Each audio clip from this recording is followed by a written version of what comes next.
Today I'm going to be exposing two of the worst people banned from my Discord. Hopefully this can help hold people accountable and raise awareness. Turn on sound or captions to understand the video. Everything in this video is based off my personal experience and the experiences of other members in the Discord, supported by evidence when possible.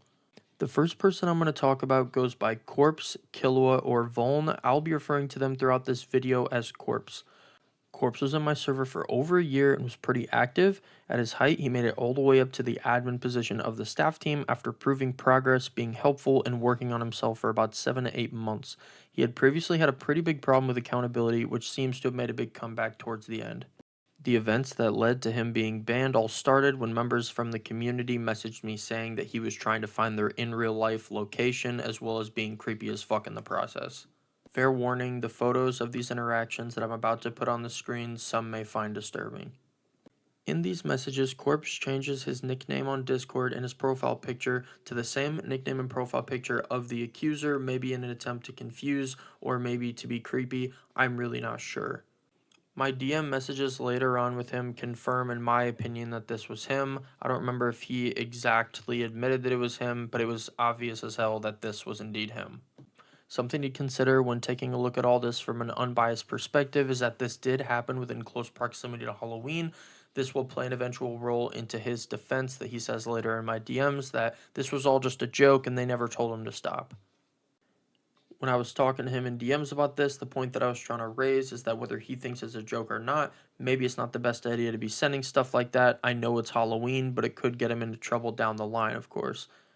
His response to this wasn't that he felt bad for doing anything wrong, it was that no one would be able to hold him accountable because he's so far away from the people that he tried to affect. Not to mention, at one point, he even brings up his donations to me in the past on my stream as if that's a reason for him to be able to harass people without being held accountable by me. As I finish up talking about Corpse, I would just like to add that the people who accused him of this have zero tendency of ever making up anything about anyone, especially to screw them over. And on the other hand, Corpse most fucking definitely does have a tendency to do these types of things. I hadn't seen this type of tendency out of him for an extremely long time. That's why he was able to make his way up to admin, but it was very believable once I had heard and seen the evidence. The next person I'm going to be talking about goes by Tawny or Code Control. I do not want there to be any sort of confusion. To everything I know, the YouTube channel called Code Control has absolutely nothing to do with this guy. Please don't get it confused, and I'll try to make it as obvious as possible on screen that that's the case. I also want to make it clear that for the rest of this video, I do not have any more hard evidence to support my claims. This is simply just me trying to get the word out of experiences that I've had and testimony from other members of the Discord. Tony joined my Discord server about a year ago, and since he joined, he seemed to have a growing interest and remained moderately active. Not too long after he joined the Discord, I woke up one morning and a staff member had told me that they had to punish him due to saying inappropriate things in a voice chat, allegedly while drunk. I knew after hearing this that whatever had happened probably wasn't very good due to the fact that I tell the staff, and they all know very well, that especially if it's somebody's first offense, we do our absolute best to make sure that they get warned before they get punished. Later on, this would prove to be a problem, as just based off of my own personal experience, I was catching him saying things that he probably shouldn't in group chats where children commonly were. Usually, in a typical case like this, all I'd have to do is just remind somebody, hey man, there's kids around here, we really can't be saying stuff like that. And like I say, typically this stuff gets fixed instantly by me just reminding them that. I mean, no one wants to be known as that guy. The first few times I personally caught him doing this, I nicely reminded him not to do it, meanwhile thinking to myself maybe it was an honest mistake. This was in part due to the fact that he always used to talk about disliking people who mistreat children. This gave me the idea that he does have a concern for kids and their well-being, and led to me being optimistic about him changing for the better. After this, I talked to other staff members, and they told me that they also had told him that he can't be doing stuff like this. That's what told me that this needs to be looked at a lot more closely and monitored. Keep in mind, the events that you just heard me explain in the span of 30 to 40 seconds is the result of a collection of probably maybe 4 to 5 months of awareness from the staff team and communication between them with me while dealing with other issues. Now, you might be asking yourself, how the hell does it take 4 to 5 months to get to this part and looking into it? That's because these events were so spaced out, and it wasn't the same person on the staff team who caught him every time he was doing some shit like this. So, to put it into perspective, he was basically, whether intentionally or not, ensuring that every time he had an instance of something like this, it was a new staff member that was exposed to it. So, to each individual staff member, it looked like, oh, okay, well, here's a guy who's probably used to talking to adults, and now he has to be reminded that he's in front of kids. And so, to each and every one of us who caught him on our own occasion, we thought pretty much the same thing. And so, although if you come into my Discord server and you say something like completely obscene, you'll get banned instantly. We try to recognize cases where maybe it's like what I just said, where it's an adult that's used to talking to adults and just needs to be reminded. And so, whether intentional or not, like I said, he was able to use this part of our system to get away with a lot more than he probably should have. But regardless, as it went on over time, obviously the staff team started communicating with each other. And not only that, but the things that he decided to say started to get worse. And not to mention as well, he would always make comments about how he doesn't like people that mistreat children. So even the staff members that heard him, air quote, slip up more than once, they had the idea of, oh, okay, well, all hope is not lost for this guy. So as we started to come into the conclusion that this guy's not the great person that everyone thinks he is, I thought to myself, all right, well, if he's willing to do this stuff in front of the owner of the server, then no shit he's done this behind closed doors. No shit he's done this when no one's looking. Like, that's just my instinct. I mean, do I know this for a fact? No, but more times than not, that mentality is usually true. So at the end of the day, I'm trying to get the word out there. I don't want this to happen to anyone else. That was one of the main purposes for this video, but why should you believe me, right? Well, number one, keep in mind, Tony is extremely good at programming, and he did a lot of it for free for me for my server. So I had a lot of money reasons to not make something up about him and just tarnish that if it wasn't for a good reason, right?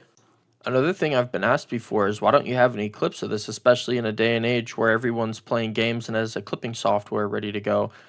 First of all, even if I was in the call with the clipping software, why would I want anything that I've heard him say in front of a kid on my computer? Straight up. Why would anyone want that? So that's the reason why I personally don't have any clips of what he has said before. I don't know about anybody else. I'm assuming if they did, they probably would have come forward by now.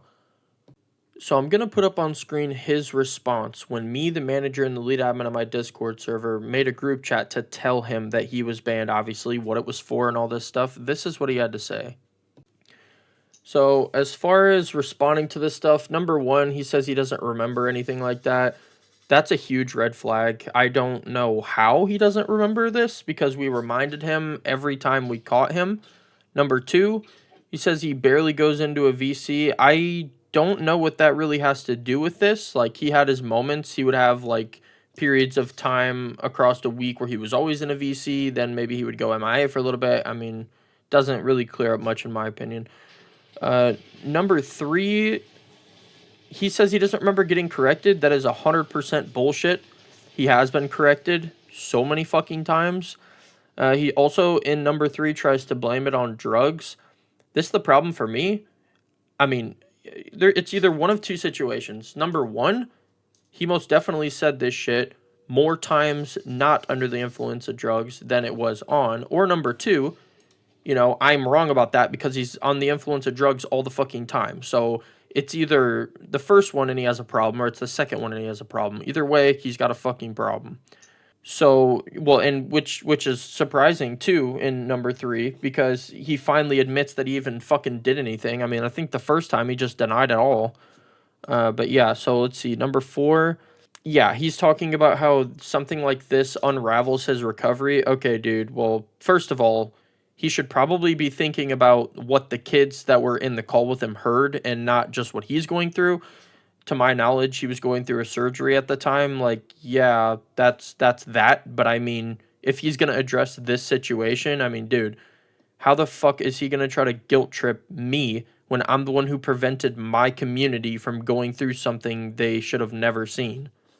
Now, as this video's wrapping up, I do want to mention one thing that I found was really weird, that ever since he was banned, some of the same staff members who were there and know about what this guy's done have all of a sudden received things from him and then are like defending him at all costs. So, you know, I guess the massive investigation I'm gonna go through as far as my own staff team, for whatever reason they're receiving shit from him and defending him, that's a huge red flag. But that's a story for another day. But just I want to make it known that this stuff is just weird to me. Now, could I be kind of off on my overall idea of it? I mean, maybe, but I know for sure, there's people out there who have received stuff from him, and then all of a sudden, the same people who are saying, yeah, fuck that guy, I can't believe what he did, are now like dead ass just straight up defending him. And so, yeah, I guess to end this video, I'll leave you guys with some testimony statements from the people who weren't afraid to speak up. And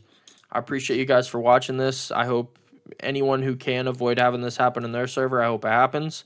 I hope Tawny becomes a better fucking person, because causing all this and then lying to me and then blaming, trying to guilt trip and shit. I mean, that's just, I can't respect that at all, dude. So appreciate you guys watching. Peace.